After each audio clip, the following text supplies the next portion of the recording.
What's going on, everybody out there in YouTube land? It's your man Big Rock coming at you again, but this time is to give you some predictions on the NBA Finals of 2013. As you know, it's the Heat versus the Spurs, LeBron versus Duncan, the Big Three versus the original Big Three, etc., etc., etc. Before I start off, I just want to let you know that, as you could tell, I'm a die-hard Knicks fan, so my opinion is strictly unbiased. Obviously, as a Knicks fan, I don't care for the Heat too much, but like I said, my team's not playing in the finals, so I could care less who wins, truthfully. But that being said, as of now, tonight is Game 3, and the series is tied 1-1, so I figured, why not go ahead and give a prediction? It's not like it's unbalanced or one team's about to sweep the other team or anything. So it's like 0-0. Before the series started, I'm going to keep it real with you. I picked the Heat. I picked the Spurs to win in 6. So I just want to give you that before I get into it. So it's not like, I guess some of my social network friends could back for me, or anybody that talked to me in my personal life knows that I picked the Spurs in 6. Basically, after seeing the Heat play Game 7 against the Indiana Pacers and also their Game 2 win against the Spurs, that made me question a little bit, and I'm thinking either way it goes, this series may very well go 7 games. Also, my worst fear is that if this game does reach the 6th or 7th game as it goes deeper in this series, this has the potential to become a flop fest. You feel me? Because the bottom line is the Spurs flop. I mean, Manu Ginobili, you know, he brought the flop from the European leagues, which basically where it originated from. And the young boys like LeBron, Wade, and Bosh and all them, and Battier on the Heat, they almost perfected the flop and complaining and all that crying and stuff. So as it goes deeper into the series, and the more they want to win bad, the more the acting is going to come out. They're going to be getting best supporting actor and et cetera, et cetera. So let's just hope that the Game 1 and Game 2 was not severe. It was good basketball, and truthfully, I'm just happy as basketball being played right now, even though my Knicks aren't in, because I'm a big fan of basketball. But let's try to keep the flopping out the damn game. Okay?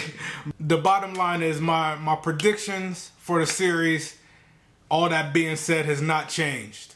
I'm still taking the Spurs in 6. That's right. I ride with what I believe in, and I said it before the series start, and I'm going to stick with it. And it might not come to fruition, but I don't go back on my word. It's going to be a great series, but I'm still picking the Spurs in 6, and I would not doubt if it goes 7. And as we know, if it goes to 7, it's a toss-up. It's one game, win or go home, and the Heat could very well win it. But I still think the Spurs will pull it out with their experience. They move the ball around a lot. They got a lot of clutch players. They don't just have to rely on one clutch player, which could be the same thing with the Heat. But I just don't trust them down the stretch. Even LeBron, you know, has the tendency to get a little suspect when the game's on the line, even though he's improved a lot more this year and, you know, in recent years with that. That being said, I know a lot of the LeBron, I mean a lot of the Heat fans are not going to like my picks, but, you know, just please get over it for me, because this is just, you know, somebody that loves the game saying his opinion. I still think LeBron is the best player on the planet. I give him his props. I just wish he'd man up sometime and stop flopping and complaining about calls, because even with that out of his game, he still has the most chance to win because he's the most dominant. And it takes away his greatness to me. So anyway, there you have it. That's my picks for the finals. I'm picking the Spurs.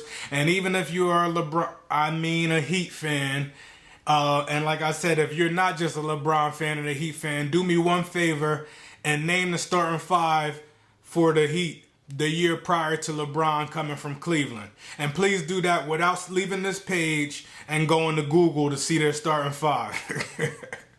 If you can't do that, you're a LeBron fan in my book. But even if you are a LeBron or a Heat fan, do me a favor and hit that like and that thumbs up button down below for me if you enjoyed the short video, and share it with your friends. And then, you know, we'll keep it moving. I hope you're enjoying the finals, because I am. I can't wait to next year when the Knicks take it all. And I can't wait the football season either, because after the finals going, it's going to be rough. But that'll do it, man. One love. Peace. To the next episode. He looks determined without being ruthless.